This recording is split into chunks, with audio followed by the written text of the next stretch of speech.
যে কোনো দায়িত্ব পালন করে, বিশেষ করে এরকম একটি ডেলিকেটেড পাবলিক অফিস, এই ডেলিকেটেড পাবলিক অফিস হোল্ড করে সেটাকে ফাংশনাল করা ইজ ভেরি চ্যালেঞ্জিং।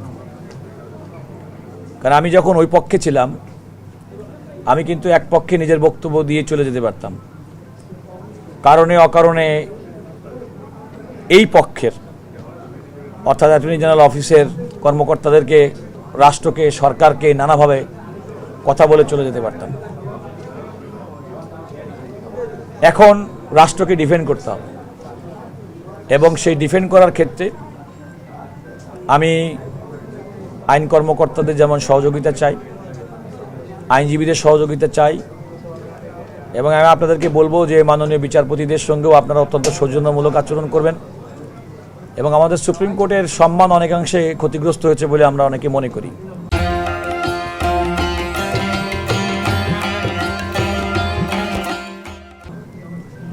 নানা কারণ আছে, তার মধ্যে অন্যতম কারণ হচ্ছে আমাদের ইনকম্পিটেন্স,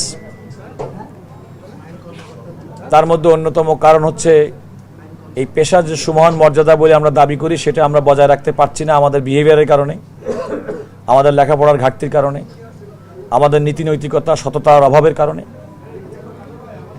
এগুলো আমাদের মাথার মধ্যে রাখতে হবে। আমি যখন দায়িত্ব পালন শুরু করেছি সে সময় কিন্তু জনাব তারেক রহমানের নেতৃত্বে নতুন বাংলাদেশের স্বপ্ন মানুষ মনে করে বাস্তবায়িত হবে।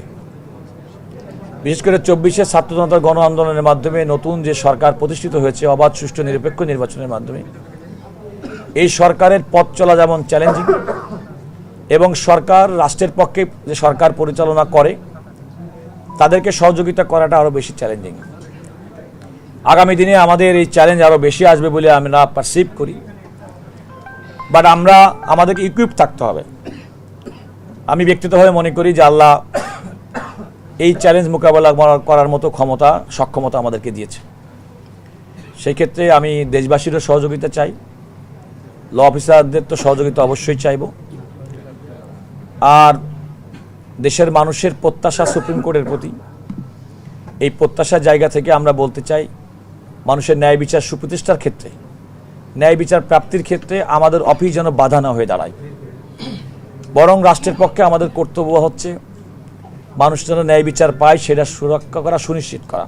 তবে এই সুনিশ্চিত করতে গিয়ে অতিমাত্রিক জনপ্রিয় হওয়ার টেন্ডেন্সি যেন আমাদের মধ্যে না থাকে। আমি আগেই বলেছি, ইটস এ ভেরি ডেলিকেটেড পজিশন। আমি আইনজীবীদের নেতা ছিলাম, আইনজীবীরা স্বতঃস্ফূর্তভাবে বিভিন্ন সময় ভোট দিয়ে আমাকে নির্বাচিত করেছেন। বাট আমি যদি সঠিকভাবে দায়িত্ব পালন করতে পারি তাহলে যে সুখানুভূতি আমার ছিল সেটা আমার থাকবে, যেটা আমি জেনে নিয়েছি। যেহেতু জেনে নিয়েছি, সুতরাং এই চ্যালেঞ্জটা আমি গ্রহণ করতে প্রস্তুত। আমি বিশ্বাস করি যে সাংবাদিক যারা আছেন তারাও যেমন আমাকে চেনেন, আমার যারা কলিগ আইনজীবী তারা আমাকে দেখেছেন, চিনেন।